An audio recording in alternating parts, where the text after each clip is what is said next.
You're giving And people my secret we are location. back. It is good to be back. Barry Sterner, Zach Schwartz, um, brand new studio, still out of Chicago, but you're out of Northbrook. Um, oh, it's a pretty large area. Do have to get this out of the way. We are under a new banner now.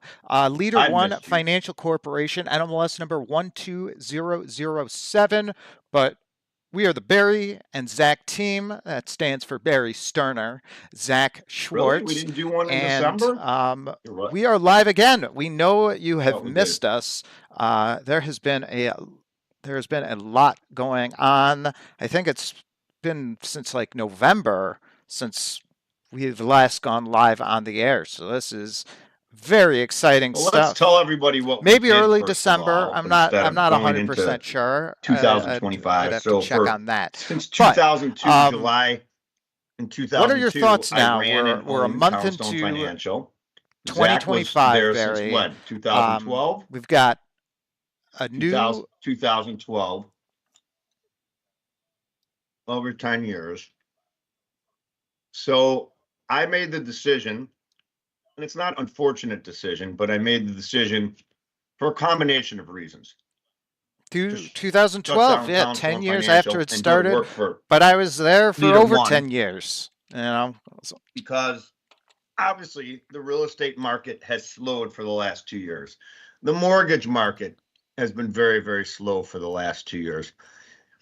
And we basically had 23, 22 good years of running Townstone. But over that time, as many of you have known, we had a court case going on, which we really didn't talk about until the very end, that Townstone settled. I guess the Friday before the election, after messing around with it for 8 years. Very tiring, to be honest with you.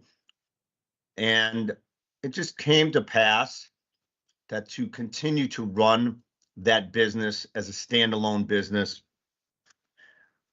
it was better for our customers. And I just don't say that lightly. It's factual. Better for our customers, better for Zach and I.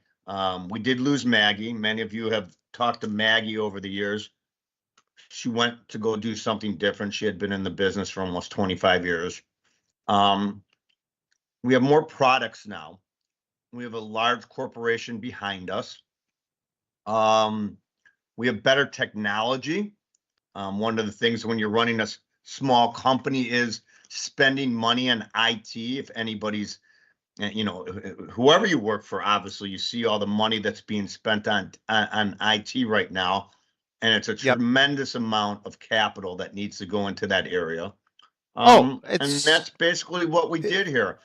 We still have, almost everybody's all the information, everything that we had before is easily accessible to us. I think we're going to be able to better supply our past customers and new customers with products and be more on the cutting edge right now, would you say, Zach, with the technology? Absolutely. I mean, you've seen it. You know, before we put any of our customers, into it, we try the technology for ourselves, and it's just incredible. I can send you, an electronic link that from your computer or install an app on your phone, you can fill everything out. Um, to apply for a purchase, a refinance, home equity line, home equity loan, any of a variety of products. Um, and it's just something we wouldn't have been able to even offer at at Townstone, just because the cost of even setting something up like that. Um, but it's like you still get the one-on-one with Barry and myself while being able to utilize the technology of like a billion-dollar company. Um, and it's just great. And I've already started doing And we loans. literally have we had gotten to a point at Townstone where we only had a small group of investors that we were doing business with because it was easier to control. It was easier to handle. I don't know. I was on there last night. There's literally hundreds of investors now that we have access to. And when we talk about investors or lenders, whatever you want to call it, the bottom line to you, the client, is having more opportunities, more underwriting bandwidth, basically, to be able to handle different scenarios. Right. So whereas before, we had a variety of different places we'd broker to, we basically still have all of those entities that we had access to before, but on top of that, we have correspondent lending abilities with delegated underwriting, in-house underwriting, which is basically what a big company um, has that ability. So again, it's really the best of both worlds, where our customers get access to the best technology, the best rates, the lowest costs, but they don't lose that personal touch of being able to call you or um, email and do a direct one-on-one. There's Let's talk about the cost real quick, because I think a lot of people who are past customers, excuse me, would say, well, you were running the show before, you owned it, so you could control your costs. Well, one of the reasons why we went to Leader One is because the costs are very transparent here. I know that probably doesn't sound legitimate, but it's factual, meaning we can control our costs and we can keep everything basically as low as we had it before, if not lower, because of the we don't economies of have scale. and we don't have that physical office building and lease and Right. Comcast internet and voice, and so we've been able to eliminate a What do we have bunch now? of overhead. We got little cans with strings on there. What do we have? No, How do you we've got talk to people? voice over IP. I mean, until they give us a discount, I'm not going to say which provider they use. I should blur out this can of Coke Zero because they ain't sponsoring us. You should ask them. Delicious, But though. anyway, we needed to go over that. We needed to tell everybody. I know many of you who are going to watch this have gotten emails over the last week or so, announcing what we're doing. But that's what we did. That's why we did it, and that's what we think we have. And so far, everything's been good. We are both branch managers here, so we run our show. Down the line here right now, we have Zach and Barry as our logos and stuff. We're looking at branding a new name, but you'll see that down the road here. Yeah, hopefully by the Um, end of the month, we can have and that up and running. other than that, the first question was, what do I see on the market? And I'm looking at a screen here. I mean, we've been under now 6.5. I'm sorry, 4.5 on the 10-year.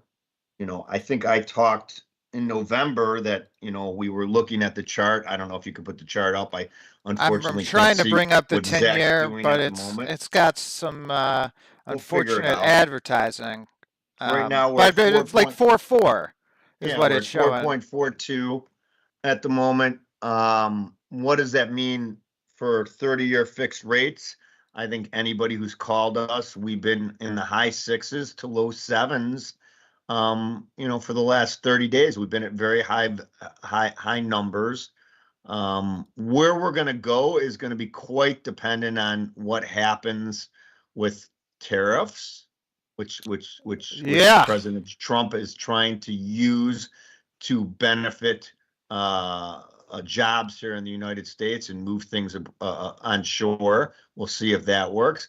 And it's also the fact that we have a huge amount of debt that we are paying off every week, every month by the Treasury Department.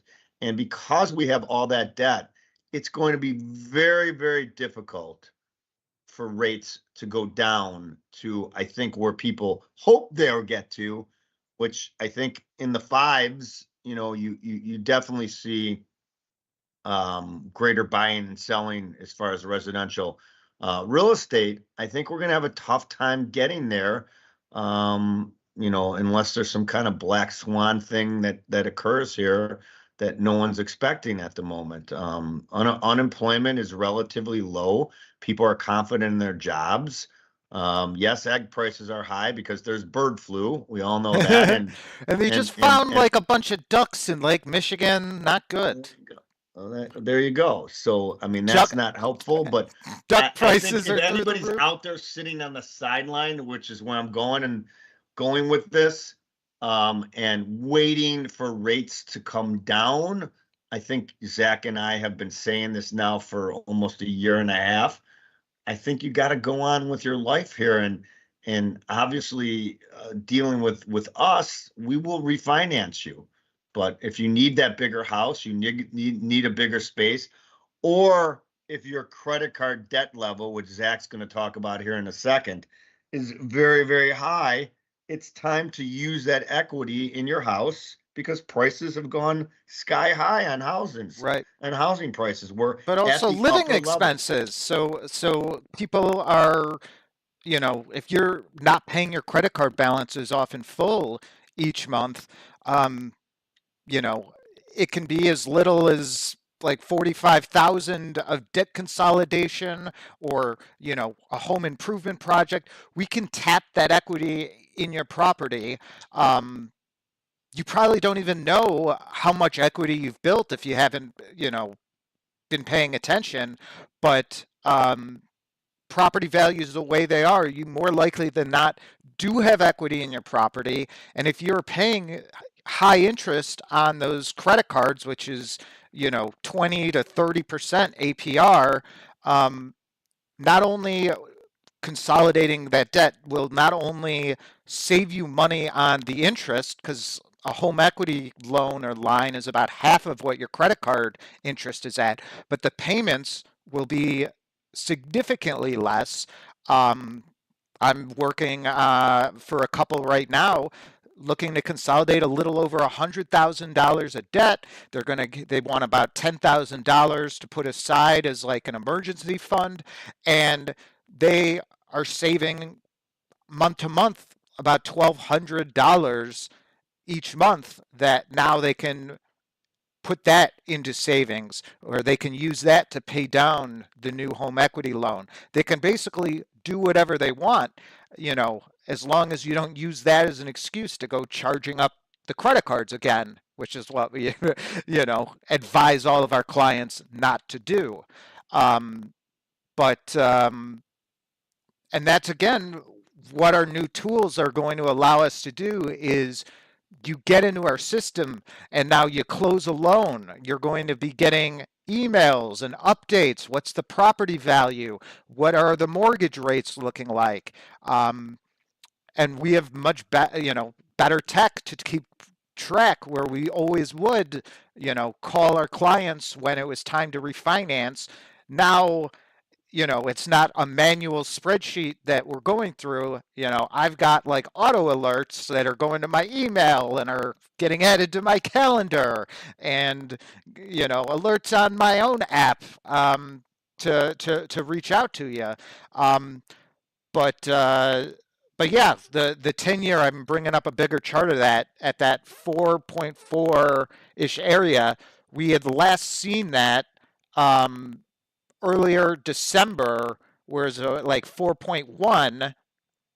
Um, and then we're kind of in the range. I mean, it is low given for the month, but yeah, to argue. Well, they had job openings yesterday or the day before for December, and they were were they for no for January, whatever it was, and they were the job openings were lower than December. Excuse me, is what I'm trying to say. I think for January was lower than December, so that's why rates have come down a little bit.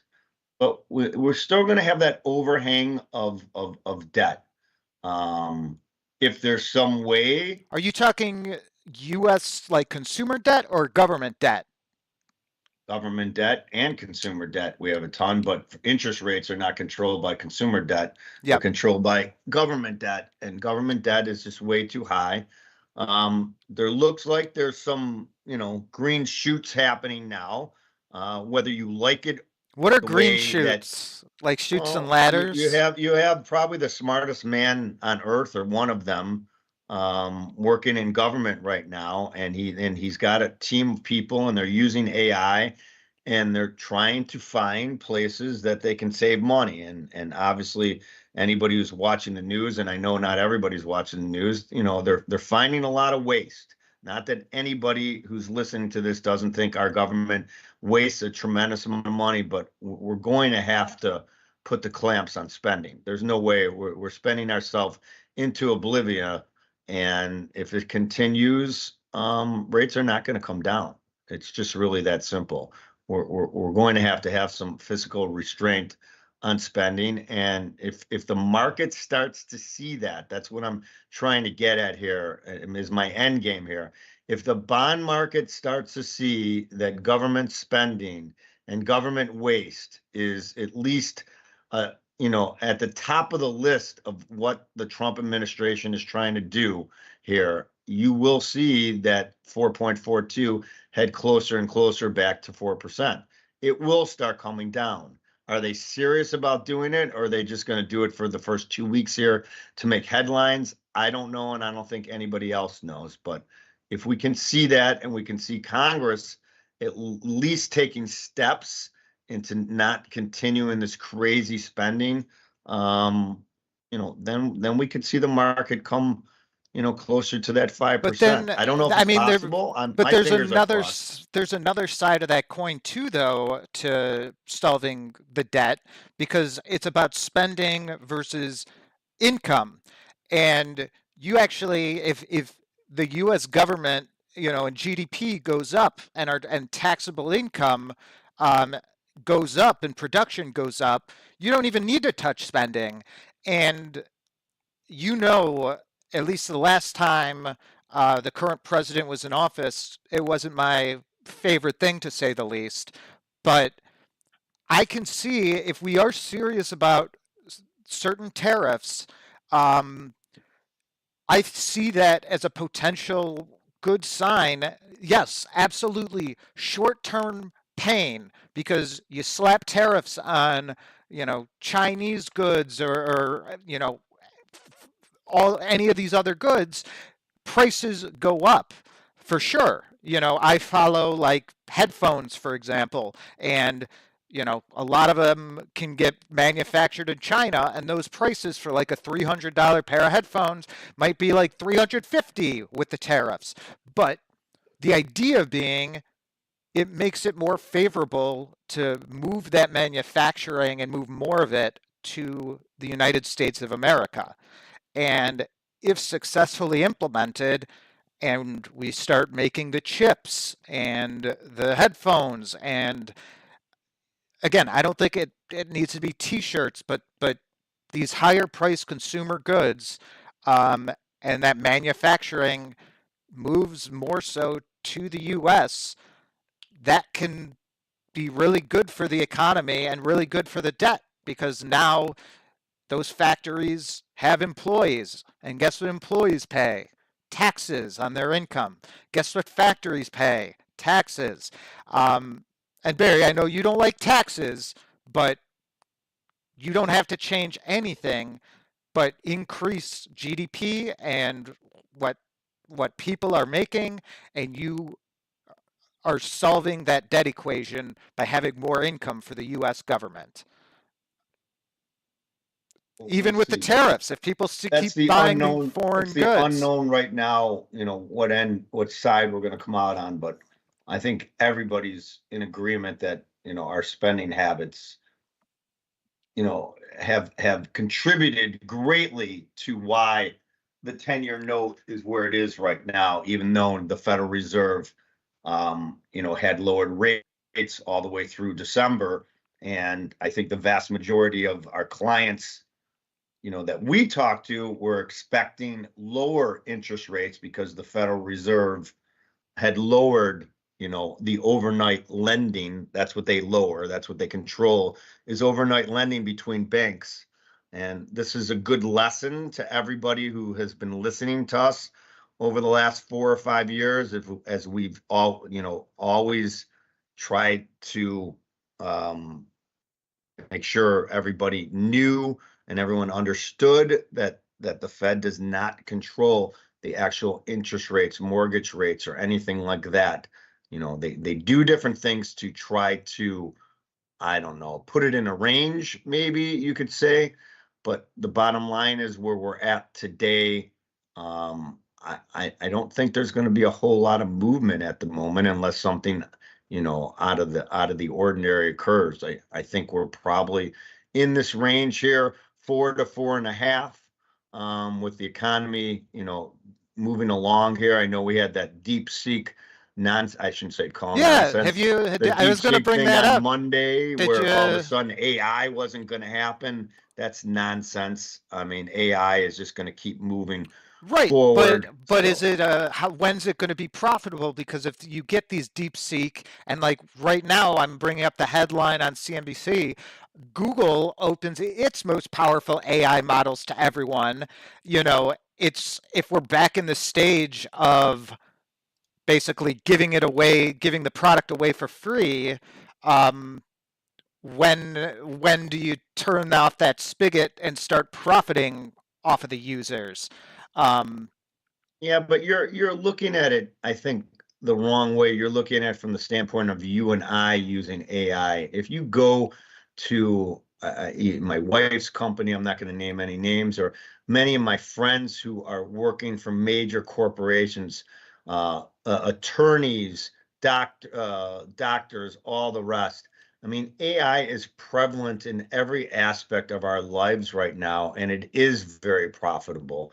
It may not be profitable for ChatGPT or you and I going on there and typing in stuff, but many of these businesses are able to get rid of, especially the financial area where Zach and I play right now. The mortgage industry is just chock full with AI, and that is definitely saving them money by being able to eliminate positions, jobs, and making overhead lower. It's already occurring, and it's occurring at a rapid rate, and it's working very, very well. I mean, AI is able to do the work of, I don't know, hundreds of people in the mortgage industry right now. There's no doubt. And if you look at the last job reports, just the financial industry in itself has lost a tremendous amount of jobs to AI, and that trend's going to continue. It's not going to stop. I mean, DeepSeek, for I don't even know what you call that. What do you call DeepSeek? It's it's just open sourcing, I understand, but I don't. who's Yeah, using DeepSeek? uh, I think people basically Are any businesses using DeepSeek right now? I don't think they know because No. like maybe some if Yeah. you were, but if you're in like the financial industry and like basically any industry where you're dealing with like personal financial, you know, data that you want protected, you don't Right. know You may enough be about using you're deep using or sick. you're using Oracle's AI or Microsoft's AI or Amazon's AI, correct? Or Right, the ones something like that. that you Yeah. trust at least enough and have some sort of policies to keep that secure. If you're a high school student trying to, write a paper before the deadline, Then you then you may be might using be DeepSeek. then you Yeah. might be using DeepSeek. Um, but yeah, What I'm just trying to get at here is that AI is continuing to infiltrate every aspect of our lives. Every industry is using it in some way, obviously, and it's going to save um, money for those businesses at some point. Obviously, the investment so in it what about the starts out, people? but it's going to save money. So what about the people that get replaced? Um, Well, people like you that are young just won't have jobs. You'll just be able to hang out at the beach. yeah, who's gonna pay I have no idea. my I bill don't for know. Netflix? where did all the people go in the movie Terminator? Where did they work after they were replaced by the robots? I don't think they were working. They were like fighting the They were, machines. oh, they okay. Well, that's Like what we're most of gonna have. That's humanity what we'll do. got nuked because Skynet saw that humanity was the biggest threat to itself. So we got to wipe out humanity. Maybe Um, that'll be next. I don't know. I mean, that's, there's big Doesn't thinkers. somebody have to run the machines? Eventually not. And like that's, we get into sci-fi territory there.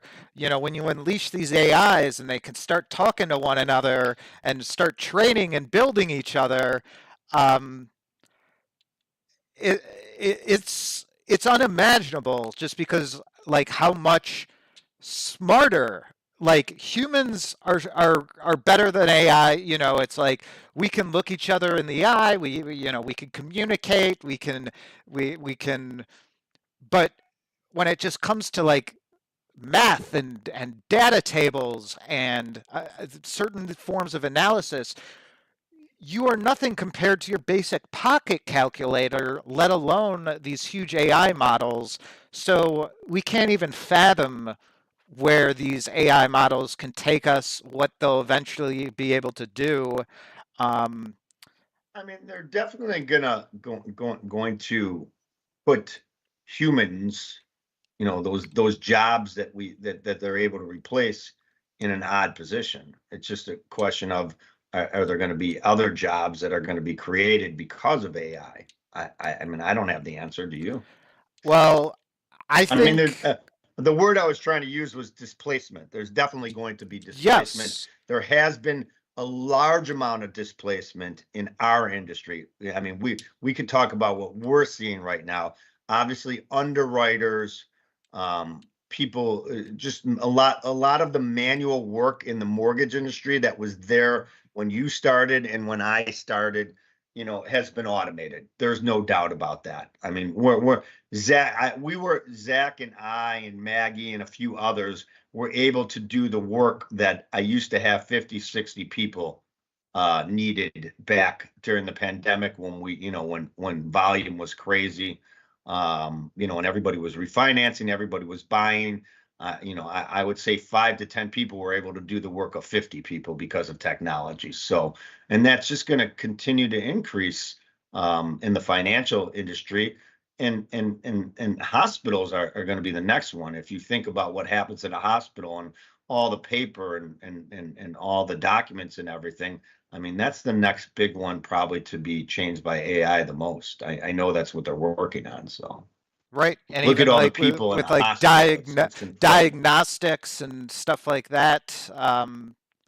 You can Everything. feed it all this data, and then you It's very labor intensive there. put your blood Yes. results in, and now it can start, analyzing everything and seeing, discovering what you're sick with much faster or efficiently, and what tests to order, and Absolutely. um, so Hopefully yeah, it'll elongate our lives, obviously, and make it better.